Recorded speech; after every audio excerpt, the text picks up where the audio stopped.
Et je vous propose qu'on invite la dernière table ronde. Je vais demander à Corentin Duroy, Laurent Alphon, Raphaël Torgman, Dominique Vidal et Guillaume de Saint-Marc de me rejoindre.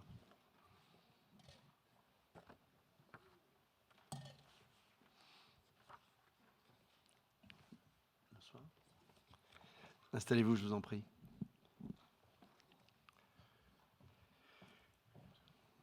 Alors, je fais rapidement, prenez vos places, je vous en prie. Je fais rapidement les présentations, en commençant bien sûr par vous, Raphaël Torgman.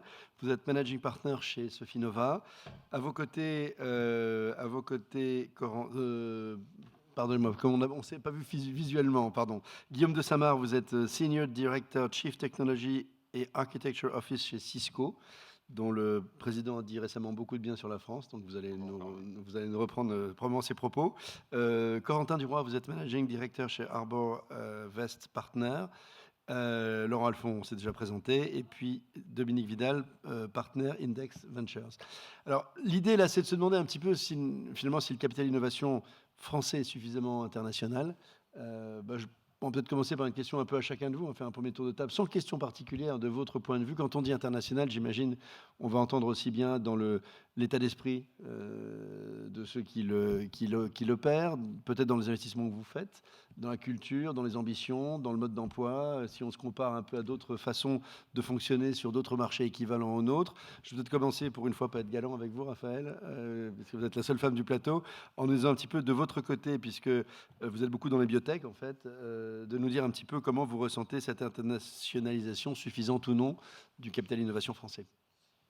Oui, donc juste pour préciser que Peut-être en Sofinova, rappelant, effectivement. oui, effectivement, donc Sofinova, un seul bureau à Paris, on investit principalement en Europe et un tiers en dehors de l'Europe, surtout les États-Unis. Et la politique d'investissement depuis quelques années est purement, bon, c'est un très ancien fonds, mais est devenu purement sciences de la vie avec santé, principalement biotech et medtech. Donc l'internationalisation, elle est à plusieurs niveaux, en particulier pour Sofinova, elle est déjà au niveau des LPs, puisqu'on gère 1,5 milliard et de ce 1,5 milliard, il y a 1 milliard qui vient en dehors de la France. D'où d'ailleurs pour les Français?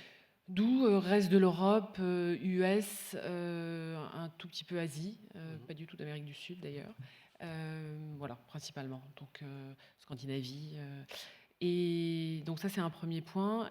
Mais le point le plus important, c'est qu'on essaie d'internationaliser très rapidement les sociétés de notre portefeuille, puisque, encore plus comme chacun nous doit faire en termes de venture capital, mais aussi parce qu'en particulier dans la santé, ça s'adresse, c'est un marché global immédiatement. C'est-à-dire que vous avez un brevet sur une molécule, même si vous n'allez pas le développer dans tous les pays du monde, vous devez avoir cette valeur-là, et donc c'est vraiment un business complètement global.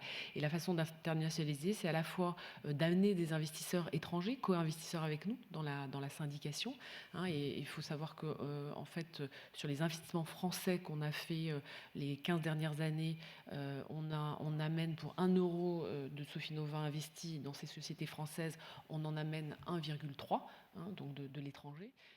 Et donc syndication avec des investisseurs étrangers qui apportent beaucoup par leur réseau complémentaire évidemment. Et puis également au sein du conseil d'administration, on parlait plutôt d'un exemple des BV, hein, qui est un des succès de Sofinova. Très tôt, on a amené au board, en termes de board member indépendants, des gens de compétences différentes. Donc des BV, c'est une société qui se focalise, qui développe des produits dans l'allergie, en particulier alimentaire, à l'allergie à l'arachide. Et donc, on a recommandé l'ancien FDA Council qui connaissait très bien ce domaine américain, mais en plus apportant cette compétence de la FDA au board, etc., etc. Donc ça, c'est une des internationalisations qu'on voit qui est très, très importante pour nos sociétés, pour ensuite, pour la sortie, évidemment, est fondamentale, puis apporter d'autres capitaux plus tard, au moment de l'IPO, qui sont également issus d'investisseurs étrangers. Alors, ce qui a changé aussi, disiez-vous, c'est que les investisseurs viennent vous voir de manière plus en amont et plus tôt qu'avant. Oui, alors ça a été, alors les investisseurs étrangers, effectivement étrangers. Alors j'avais parlé surtout des Américains. On a déjà ramené des Européens sur pas mal de nos investissements, mais la tendance des Américains à venir est plus récente. J'allais dire les 3 dernières années, avec tous les fonds qu'on appelle crossover qui viennent juste avant l'IPO. Et ça a été drainé de nouveau par le marché de la biotech qui est, on en parlait tout à l'heure, vous en parliez tout à l'heure, beaucoup plus florissant, avec de nouveaux DBV, mais derrière Innate Pharma, Selectis, d'autres, qui font qu'ils ont d'abord fait, pour DBV, ils ont d'abord fait l'IPO sur Euronext en mars 2012. Le marché Nasdaq n'était pas ce qu'il était à l'époque. Et puis, bon, la société française, même si leur marché d'allergie à la cacahuète se ramène plutôt aux États-Unis. Et puis ensuite, ils ont fait un deuxième listing. Et ils ont, avant ça, réussi avec un deuxième follow-on à amener des investisseurs américains. Et ces investisseurs américains, maintenant, on les retrouve dans d'autres sociétés, pas qu'au moment de l'IPO, mais aussi en série B ou C. Et ça nous aide directement d'aller directement au Nasdaq. Et on a pu le voir pour d'autres sociétés européennes que françaises, ou d'avoir des tours pré-IPO avec les NIA, Orbimed ou autres, permet ensuite d'aller faire un listing directement au Nasdaq. Un mot peut-être, on en parle peut-être avec d'autres que vous, mais sur le crédit impôt recherche et son impact. Alors oui, c'est un point important puisque ça a beaucoup amené, quand on a commencé justement à amener des investisseurs étrangers, au-delà de suivre ce qu'on pouvait faire, ils ont découvert la France, ça veut dire, d'abord qu'on pouvait finalement virer des gens quand même, on n'était pas obligé de les garder ad vitam, et puis aussi tout ce qui est CIR et jeunes entreprises innovantes, et ce modèle a même été copié d'ailleurs en Angleterre en particulier. Je me souviens, il y avait une société qu'on avait financée, une spin-off de Sanofi Aventis Novexel, et la question se posait où on met la société, puisqu'il y avait la spin-off, il y avait tout à construire, c'était juste les produits, donc avec l'équipe, et c'était avec des investisseurs de plusieurs pays d'Europe et un américain, et les conditions justement grâce au CIR et à ce statut JEI ont permis de convaincre de la mettre en France. Corentin Duroy, je crois que vous avez démarré il y a 35 ans aux États-Unis, c'est ça, le fonds? Tout à fait, tout à fait. Racontez-nous la façon dont vous voyez la France. On parlait d'un certain nombre d'avantages en France. Vous évoquez quand même cette difficulté à faire partir des gens qui semble quand même être une préoccupation dans l'esprit de certains investisseurs. Mais comment est-ce que vous voyez la France? Comment est-ce que la relation se modifie? Comment la France évolue à vos yeux en matière d'internationalisation de nos entreprises et de ceux qui la financent? Tout à fait. Juste un petit mot pour que vous compreniez ma perspective. Donc Arbour Vest, c'est un fonds de fonds. Oui. Donc nous investissons dans des fonds de capital risque. On a été fondé il y a 35 ans autour de ce concept d'aider des investisseurs institutionnels à créer leur exposition à cette nouvelle classe d'actifs à l'époque qu'est le capital risque. Et ça doit faire 20 ans qu'on investit en Europe, dont la France. Et je pense que le capital risque français est internationalisé depuis très longtemps. C'est une très bonne chose. Je pense qu'il y a eu un petit creux, une faiblesse dans l'intérêt du capital risque, pas juste français mais européen, après 2001. Il y a eu un problème de performance pendant un certain nombre d'années. Et comme je vous le disais, pour nous, le plus important, ce sont effectivement les performances. Donc si les performances sont bonnes, on est ravis d'investir en France et d'ailleurs où que ce soit. Et je pense que les performances du capital risque français sont en train de s'améliorer considérablement, en particulier emmenées par des entreprises qui sont ce qu'on appelle dans le jargon des home runs, qui sont des entreprises qui vont vraiment permettre à la performance des fonds d'être ce qu'elle doit être. C'est généralement une ou deux sociétés par fonds qui atteignent ce niveau de rentabilité. Et je pense que ce sont aussi les noms que tout le monde connaît et qui créent une vraie image de la France à l'étranger et qui attirent les investisseurs. Alors qu'est-ce qui manque? On a évoqué les sorties notamment. Les sorties, ça reste difficile puisque les meilleures sorties ont tendance à se faire aux États-Unis, soit à travers des ventes aux acteurs américains du secteur, soit sur le Nasdaq. Et donc il manque toujours en Europe un petit peu un écosystème de boursiers et d'acquéreurs qui sont prêts à payer les prix. En gros, vous me disiez qu'il y a quand même moins d'argent à gagner en Europe qu'aux États-Unis. Alors il y a un peu moins d'argent à gagner, et je pense que les venture capitalistes autour de la table pourront le confirmer. Beaucoup d'entre eux construisent des sociétés avec une vue que l'acheteur sera probablement américain ou la sortie sera probablement aux États-Unis. Donc ça manque, mais c'est pas particulier à la France, c'est particulier à l'Europe. Vous disiez il n'y a pas assez d'acquéreurs stratégiques ambitieux. Oui, Ce que j'ai tout à noté, en fait. tout cas. Ouais. Tout à fait. Je pense que c'est l'avantage d'ouvrir le capital risque français aux étrangers et comme le disait Raphaël, de faire venir des fonds crossover américains qui sont prêts à investir des sommes importantes pour amener les sociétés à un niveau de développement plus avancé avant de chercher la sortie. Je pense que ce qui s'est souvent fait dans le passé dans le capital risque français, c'est de chercher la sortie trop tôt. Et au lieu d'injecter des sommes de capital risque, on va dire late stage, crossover, pour amener les sociétés à un niveau de développement plus ambitieux. On évoquait avec Olivier Mathieu l'image business friendly de la France ou pas. On évoquait là aussi un certain nombre d'a priori des investisseurs étrangers sur la France. Vous avez reconnu, quand je vous ai posé la question au téléphone, que la France peut être parfois un débat dans vos équipes. Sur quel sujet ? Tout à fait. Il y a eu des moments où l'image de la France a été un petit peu écornée par des messages politiques qui n'étaient pas très clairs. Donc je pense que de ce point de vue-là, le risque politique de toute façon est revenu au centre du débat, pas juste pour la France. J'habite en Angleterre, donc on est bien placé pour le savoir. La certitude, oui.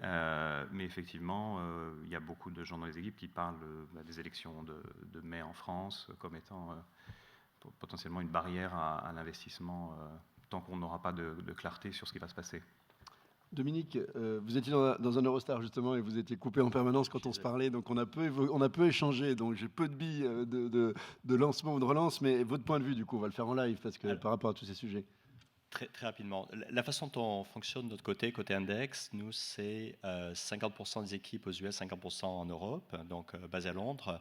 Et nos investissements, ça serait parti 50% aux US, 50% en Europe. Et la France est un des 4 gros marchés, Angleterre, France, Allemagne et Scandinavie étant les principaux marchés. Ce qui est intéressant, on a abordé un sujet, je ne vais pas essayer de refaire parce que je pense que tout le monde a donné son point de vue et ça donne une bonne image effectivement de ce qui se passe. La façon dont on regarde les choses, je pense que ça a profondément évolué, et en particulier par rapport à ce qu'on appelle les home runs. C'est de moins en moins, on réfléchit, et nous en particulier, à bâtir des boîtes pour les vendre. On réfléchit à bâtir des boîtes pour qu'elles deviennent, qu'elles puissent avoir une vie par elles-mêmes et a priori une vie en bourse à un certain moment, quand elles seront suffisamment développées. Et ça change, ça signifie que pour avoir cette vie-là, cette vie indépendante, ça veut dire qu'on doit bâtir des leaders mondiaux. Ça ne peut pas être des leaders locaux, ça doit être des leaders sur des marchés qui sont suffisamment larges. Et quand on est capable de bâtir des sociétés de ce type-là, j'ai envie de dire toutes les opportunités sont possibles. Et on n'a pas du tout besoin, même pour des questions à un moment, en tant qu'investisseur, on doit chercher le retour, on n'a pas besoin de chercher la sortie va se faire naturellement, puisque la boîte sera à un moment donné cotée en bourse. Et je pense que ça, c'est quand même un phénomène nouveau, et finalement le fait qu'il y ait un marché en bourse en Europe, en Angleterre ou ailleurs, c'est un petit problème, c'est vrai qu'il n'y a pas, et je pense qu'il n'y en aura pas pour un long moment encore, parce que c'est une question de densité. Si on aborde très rapidement ce sujet-là, il faut juste comprendre que pour qu'il y ait un marché, il faut qu'il y ait des analystes. Pour qu'il y ait des analystes, il faut qu'il y ait suffisamment de sociétés, et ce n'est pas le cas aujourd'hui. Et il y a un gap à bridger, et je ne vois pas comment on le fera dans les prochaines années. Bon, il faut juste vivre avec ça, il faut l'accepter. Et donc, pour des marchés, pour des sociétés qui sont sur des marchés assez faciles à comprendre, il y aura un marché en Europe. Pour des sociétés qui sont sur des marchés un peu plus compliqués en termes de technologie, elles iront aux US, ce n'est pas très très grave. On bâtira malgré tout de très belles sociétés en Europe, et en France en particulier. On avait quand même évoqué rapidement l'aspect des boards et du management et leur internationalisation. Vous qui opérez sur 2 marchés et 4 zones en Europe, est-ce qu'elles sont également internationalisées, ou il y a des zones où il y a une plus grande internationalisation des équipes, du board ou du management ?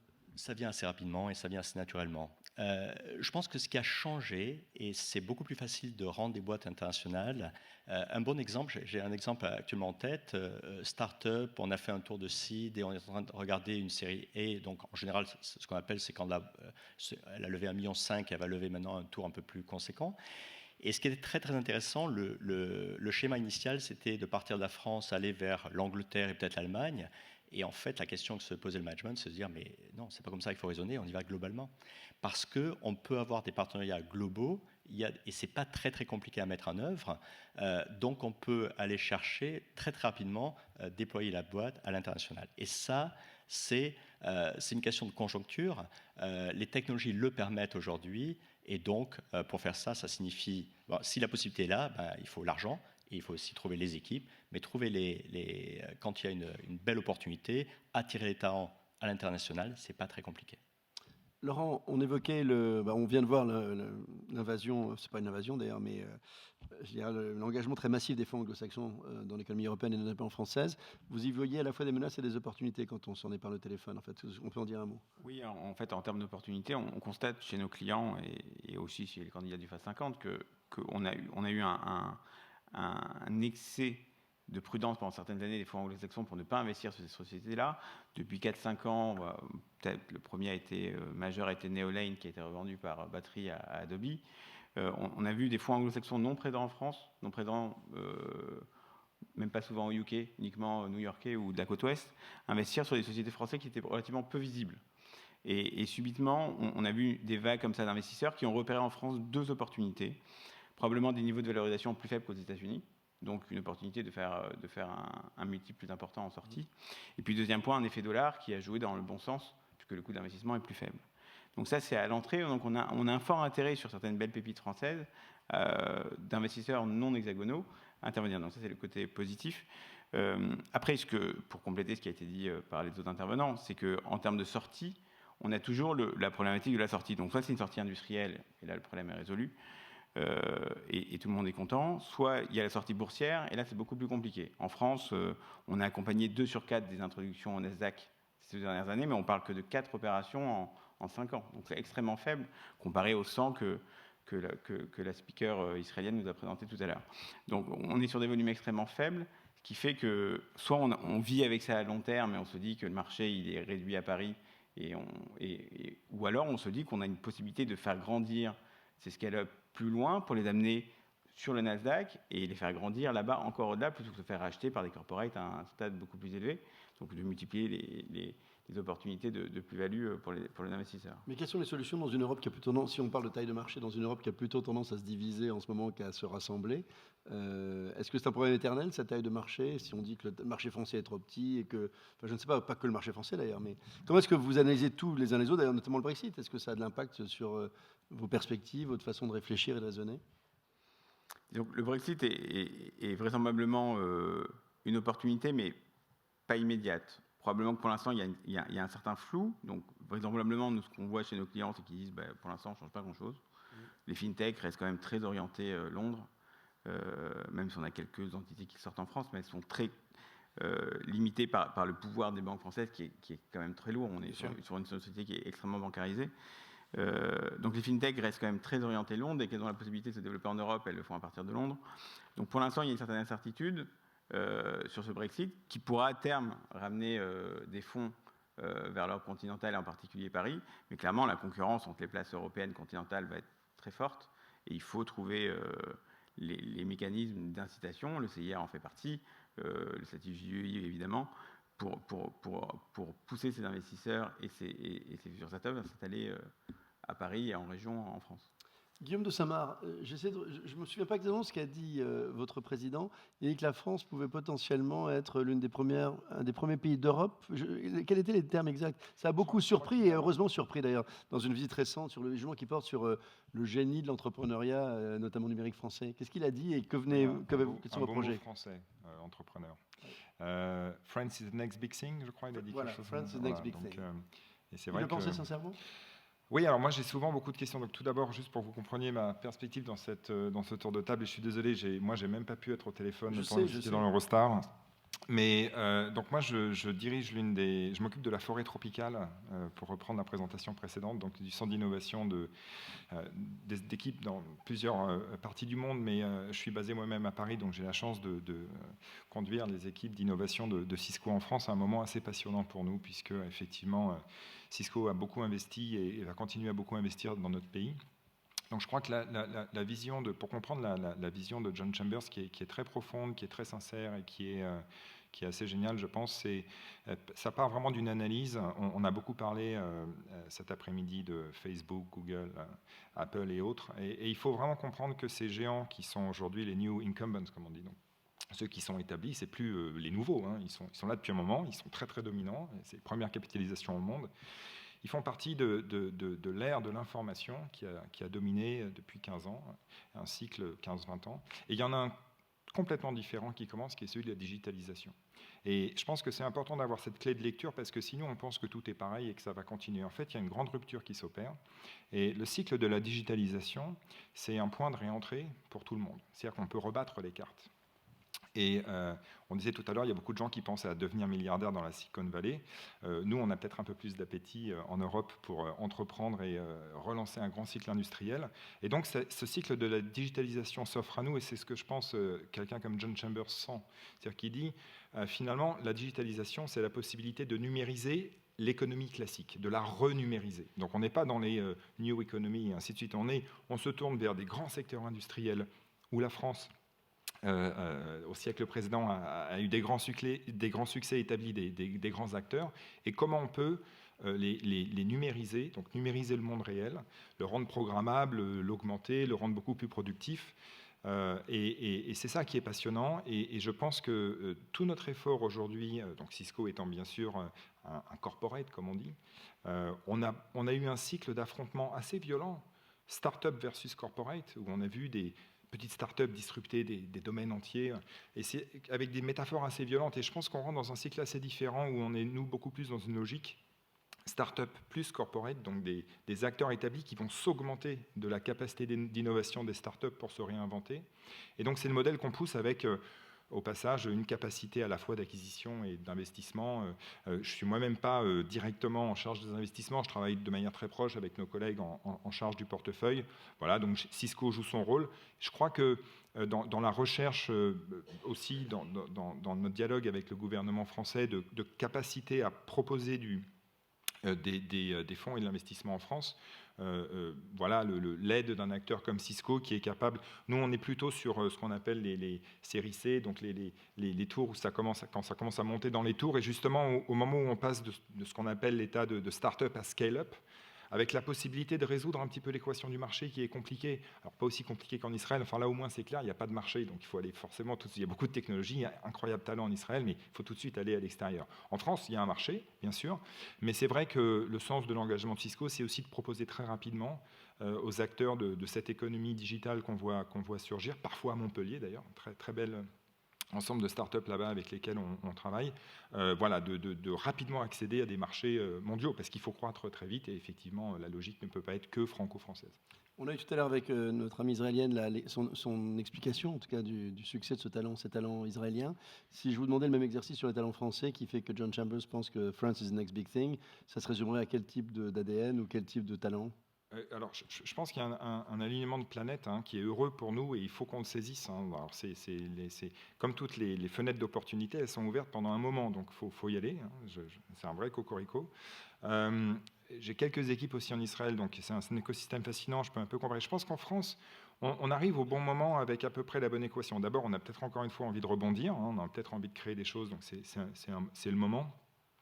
Très forte dimension universitaire, mathématique aujourd'hui dans l'économie digitale. Donc on rend le monde réel programmable. Donc on a parlé de big data tout à l'heure. On a une école très forte en France là-dessus. On est aussi très fort sur ce qui est en train d'émerger très rapidement, la partie intelligence artificielle. On a beaucoup de choses à faire là-dessus. Donc j'espère qu'on jouera un rôle majeur. Sur l'IoT, sur la connectivité des objets, on a après tout des acteurs comme Sigfox, comme Activity en France également. Voilà, donc on a beaucoup d'atouts. Je crois que je suis vraiment, j'ai beaucoup raisonné sur la présentation précédente. Il n'y a pas s'il y avait une formule pour l'innovation, ça se saurait. Il n'y en a pas. Voilà.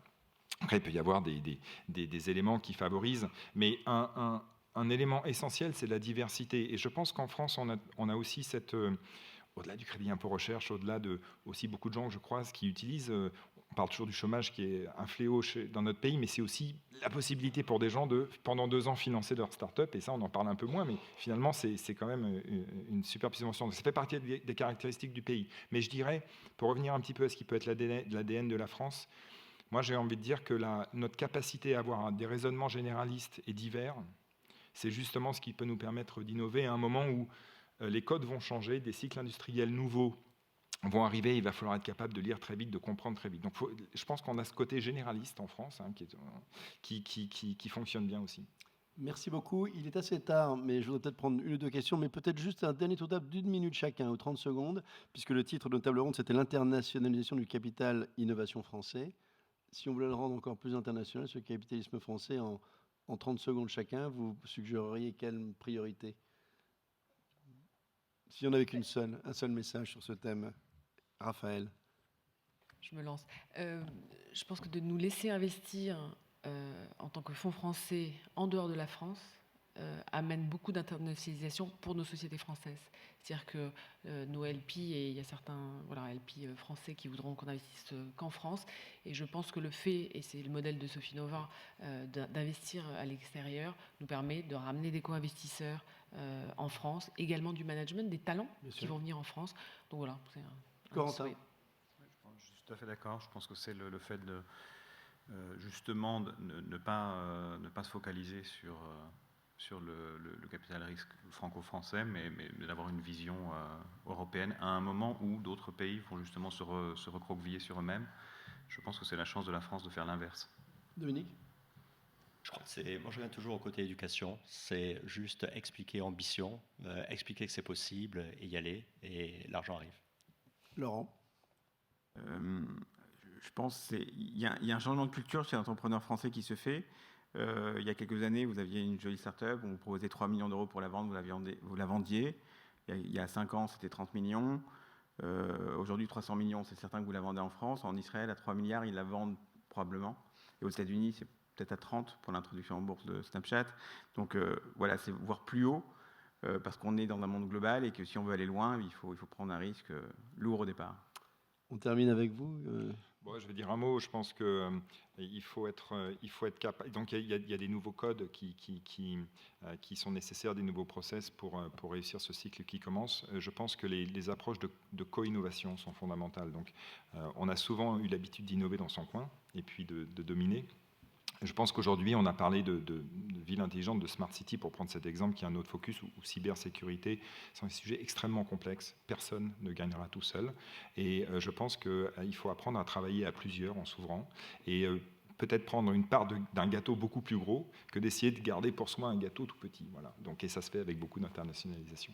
Merci beaucoup. Je l'ai dit, il est tard, mais s'il y a une ou deux questions, on les prend et on demande à Olivier de venir conclure cet après-midi. Il est tard. Allez, merci infiniment. Merci à tous.